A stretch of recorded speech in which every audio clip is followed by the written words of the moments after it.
Okay, there's some news out about The Mandalorian and some casting. It's been all over the trades, so no matter where you look, it's out there, okay? So now we know that Pedro Pascal is going to be playing the Mandalorian, which is pretty cool because I really like this guy. I liked him in Game of Thrones. If you watch Narcos on Netflix, he's on that.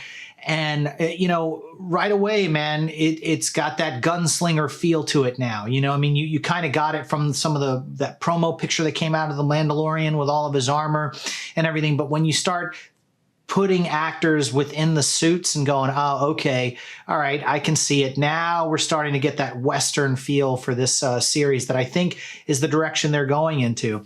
I'm really excited about that. There was also a couple of leaked images that got online of some Imperial Stormtroopers on the set of The Mandalorian, along with a Death Trooper from Rogue One, which is really interesting. So if this TV series takes place 7 years after Return of the Jedi, there might be small segments of the Empire still out beyond into the Outer Rim.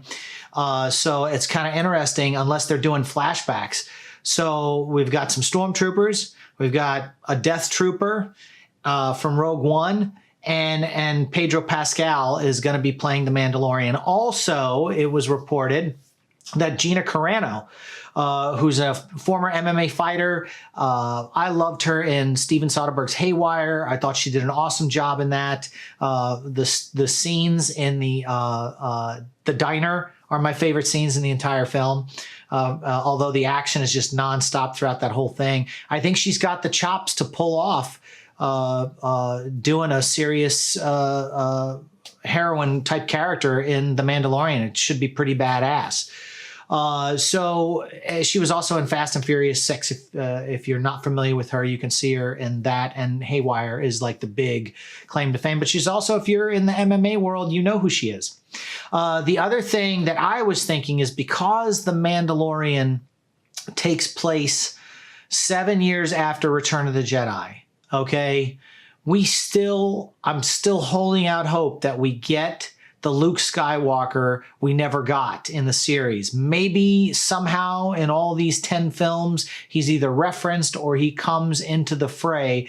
And I'm still fingers crossed that Sebastian Stan, who plays the Winter Soldier in the Marvel films, he's already in the Mouse House with Disney, so they like him already. He was in Captain America, First Avenger, Winter Soldier, Captain America, Civil War.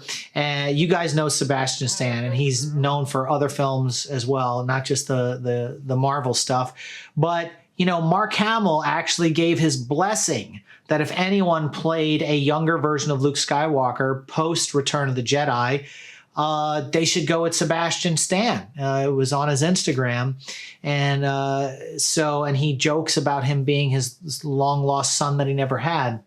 So I'm actually like thinking, okay, this might be an opportunity if they're spending $10 million per episode on this show. They're going to have brand new stories.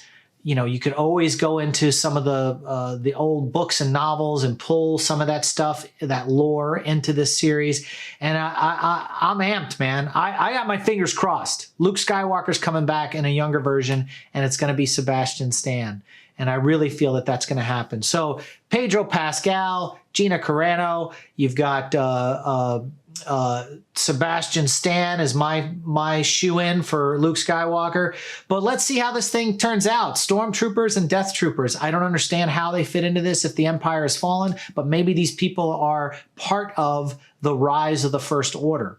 Who knows? I don't know. You know? We don't know. We won't know till the streaming service comes out and Disney does a huge launch. My hat's off to Jon Favreau and all of the team at Lucasfilm. I know they're doing a great job, and they're going to knock this thing out of the park. So, hey, that's my little Mandalorian update. If you like this video, you can click the like button. You can share this on social media. Why don't you comment below? Give me your thoughts on what you think's going on in The Mandalorian. Subscribe to my channel, and we'll see you on the next video.